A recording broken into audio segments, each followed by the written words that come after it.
അഭിഹിതം or ഹിതം എന്ന് പറയുന്നത് അത് പഴയ കാലത്തെ ഒരു ടേം ആണെന്നാണ് ഞാൻ വിശ്വസിക്കുന്നത്. ജീവിതം നിലനിർത്താനുള്ള ഒരു ഉപാധിയായിട്ട് കാണാവുന്നതാണ്. അങ്ങനെ കാണുന്ന ധാരാളം പെൺകുട്ടികളും ആൺകുട്ടികളും ഇന്നത്തെ കാലത്തുണ്ട്. അപ്പോൾ കുറേ കേസസ് ലൈക്ക് അവിഹിതം ആയിട്ട് ബന്ധപ്പെട്ട് വരുന്നുണ്ടാകും.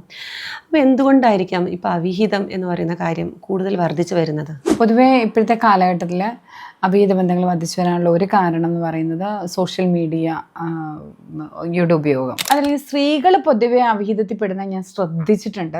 പലപ്പോഴും ഹസ്ബൻഡിൽ നിന്ന് കിട്ടാത്തൊരു പ്രൊട്ടക്ഷനും ഹസ്ബൻഡിൽ നിന്ന് കിട്ടാത്തൊരു കെയറും ഇമോഷണൽ അവൈലബിലിറ്റിയും ഒക്കെ മറ്റൊരാളിൽ നിന്ന് നമുക്ക് കിട്ടുമ്പോൾ സ്വാഭാവികമായിട്ടും ആ വ്യക്തിയിലേക്ക് അടുക്കുന്ന ഒരു ടെൻഡൻസി കാണുന്നുണ്ട്. സ്ത്രീകൾക്ക് എപ്പോഴും ഒരു സുരക്ഷിതത്വം അത് ഒരു നിർബന്ധമുള്ള കാര്യമാണ്. സ്ത്രീകൾക്ക് ആരാണോ ആ സുരക്ഷിതത്വം പ്രൊവൈഡ് ചെയ്യുന്നത് അവരിലേക്ക് സ്ത്രീകൾ അടുക്കും. ലൈംഗികപരമായ ശേഷിയുള്ള ആളായിരിക്കില്ല, നമ്മളുമായിട്ട് ഏജിൽ ഭയങ്കര ഡിഫറൻസ് ഉള്ള ഒരാളുമായിട്ടായിരിക്കും അവിഹിത ബന്ധത്തിലായിട്ടുണ്ടാവുക.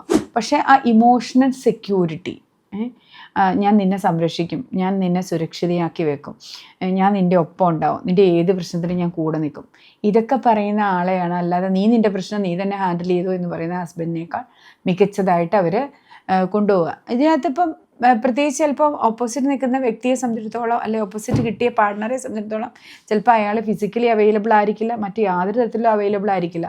ഇപ്പോൾ സ്ത്രീകൾ ആഗ്രഹിക്കുന്ന ഒരു ഇമോഷണൽ അവൈലബിലിറ്റിയാണ്. പലപ്പോഴും ഞാൻ പറഞ്ഞു കേട്ടിട്ടുണ്ട്, ഒരു വാക്കോ കൊണ്ടോ ഒരു നോട്ടം കൊണ്ടോ ഒക്കെ ഓപ്പോസിറ്റ് പാർട്ട്ണർക്ക് സമാധാനം പ്രൊവൈഡ് ചെയ്യാൻ കഴിയുന്ന ഒരു സ്പേസ് ക്രിയേറ്റ് ചെയ്യാൻ പലപ്പോഴും അവിഹിത ബന്ധങ്ങൾക്ക് സാധിക്കുന്നുവെന്നും, അതുപോലെ തന്നെ ചിലപ്പോൾ അത്തരം അവിഹിത ബന്ധങ്ങൾ കൊണ്ട് പോലും സ്വന്തം മാരിറ്റൽ ലൈഫ് വലിയ പ്രോബ്ലംസ് ഇല്ലാതെ നോർമൽസിയിൽ കൊണ്ടുപോകുന്ന ആളുകളും ഉണ്ട്. അതായത് സ്വന്തം മാരിറ്റൽ ലൈഫിൽ എന്തൊക്കെ ഇഷ്യൂസ് ഉണ്ടായാലും ഇത്തരം അവിഹിത ബന്ധങ്ങൾ ഉള്ളത് കൊണ്ട് സ്വന്തം മാരിറ്റൽ ലൈഫ് പോലും ബാലൻസ് ചെയ്യുന്ന പലരെയും നമ്മൾ കാണാറുണ്ട്.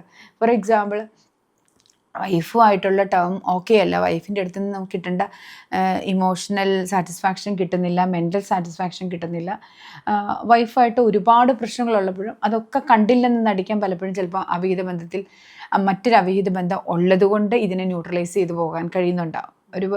അങ്ങനെ പലരെയും നമ്മൾ കാണാറുണ്ട്. സോ അതുപോലെ തന്നെ ചിലപ്പം ഈ പറഞ്ഞ പോലെ ഹസ്ബൻഡിൽ നിന്ന് വേണ്ട പ്രൊട്ടക്ഷൻ ഇല്ല, സെക്യൂരിറ്റി ഇല്ല, മെൻ്റൽ സാറ്റിസ്ഫാക്ഷൻ ഇല്ല. Life is all about having happiness or having love. സ്നേഹിക്കാനും സ്നേഹിക്കപ്പെടാനും ആഗ്രഹിക്കുന്ന മനുഷ്യരാണ് നമ്മൾ. അതാണ് നമ്മുടെ ഒരു പ്രയോറിറ്റി തന്നെ. അപ്പോൾ ആ പ്രയോറിറ്റി നമ്മൾ ചെക്ക് ചെയ്യുമ്പോൾ ചിലപ്പോൾ ഹസ്ബൻഡിനേക്കാൾ മറ്റൊരാൾ നമ്മളെ സ്നേഹിക്കുന്നുണ്ടെങ്കിൽ, അയാൾ കരുതുന്നുണ്ടെങ്കിൽ അത് ഫാമിലി ലൈഫിന് ഡേഞ്ചർ ആകാതെ ബാലൻസ് ചെയ്ത് കൊണ്ടുപോകുന്ന ധാരാളം പേരുമുണ്ട്. അഭിഹിതം ഓർ ഹിതം എന്ന് പറയുന്നത് അത് പഴയ കാലത്തെ ഒരു ടേം ആണെന്നാണ് ഞാൻ വിശ്വസിക്കുന്നത്.